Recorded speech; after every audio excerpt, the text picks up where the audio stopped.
Hello guys, morning. For today's video, magluluto po ako ng sweet and sour na chicken. Dadalhin ko ito sa aking panganay na anak sa Manila. Yan po ang aking. Simulan na po natin ipiprito ang ating chicken.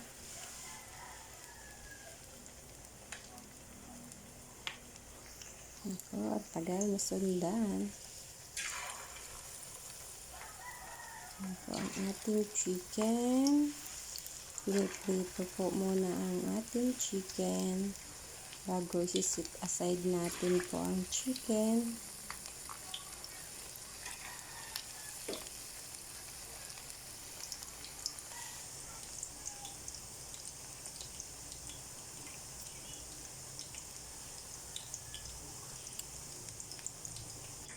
Time na lang natin maluto at maging brown ang ating chicken.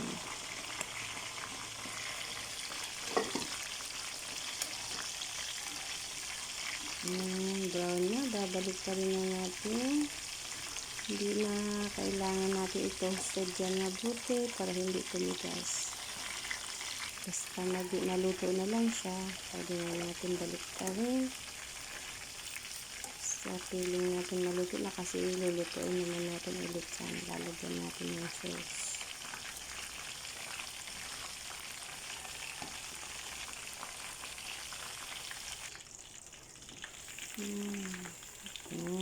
Luto na siya. Tingnan natin hihango.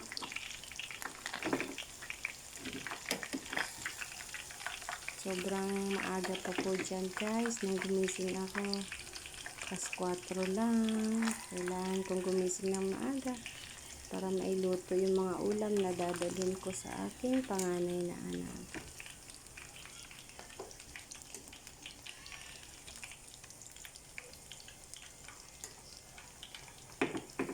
Papatuloan natin ang kanyang mantika.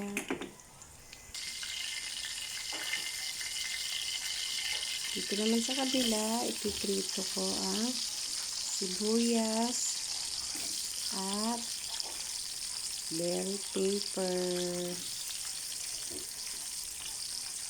para maalis ang kanyang tubig. Pag daw pang matagalang ulam, kailangan alisin ang tubig para hindi madaling mapanis ang ulam na niluto. Kaya yan. Prito muna natin sibuyas na puti.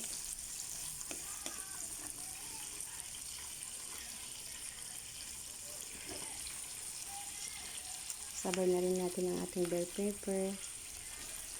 Konting gisa lang yan. Konting prito lang. Para pag kinagat niya o kinain, malutong-lutong ang bell pepper. Hindi na natin isasabay sa sauce agad para hindi ma-overcook.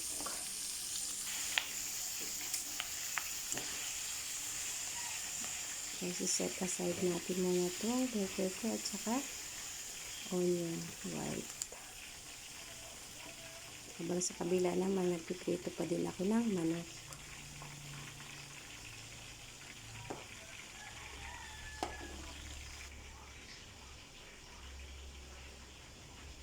Yan. Nandiyan naman yung manok na piniprito ko. Sisimula na din akong gumawa ng sauce. Yan, lagay ko ng ketchup. Konting tubig, isang cup ng tubig, tapos ketchup. Tansya-tansya lang po yan.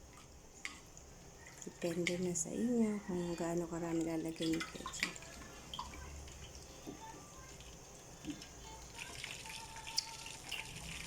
Basta lagay ko dyan isang cup na tubig at saka 2 pack ng ketchup na maliit.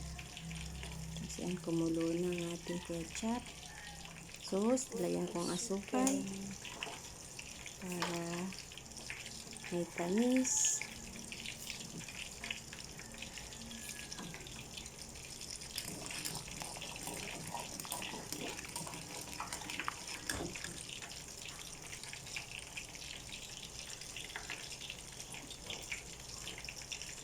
Lagyan natin ng suka para may kaunting asin.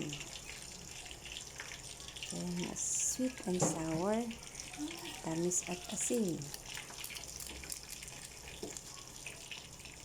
Lagyan ko rin ng paminta.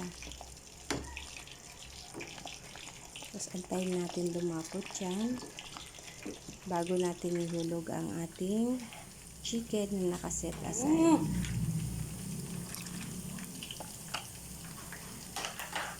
Medyo malapot na. Hinulog ko na po ang ating pineapple tidbits para humalo na rin ang tamis niya.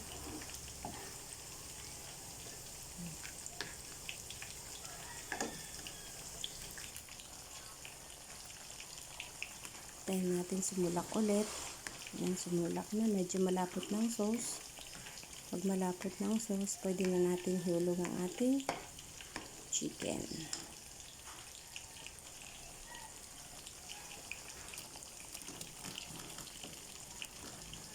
Yan, nihulog ko na ang ating chicken.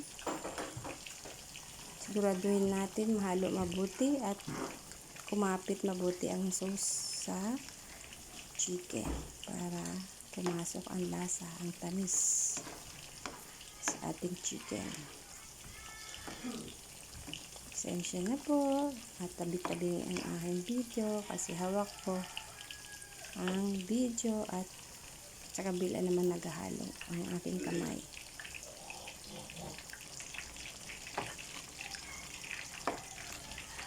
At medyo yan, naiga na at humalo na mabuti ang sauce sa chicken.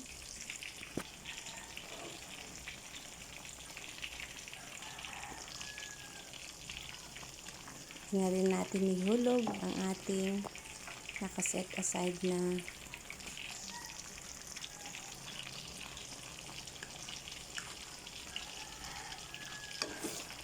bell pepper at sibuyas.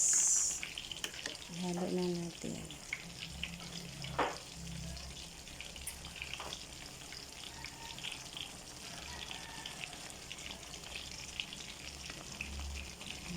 Ihulog ko ng ating white onions at bell pepper.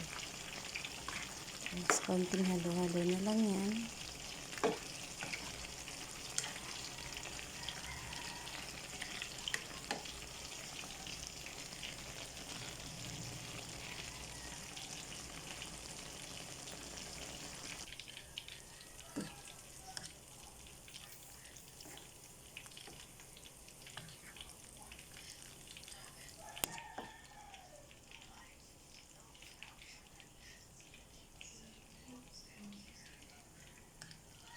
Yan. Okay na ang ating sweet and sour chicken. Pwede nang iserve. Pwede na tayong kumain. Yan lang guys. Thank you so much for watching. Bye-bye and God bless everyone. Blessed Sunday to all. Okay, thank you. Happy eating, anak. Bye-bye everyone.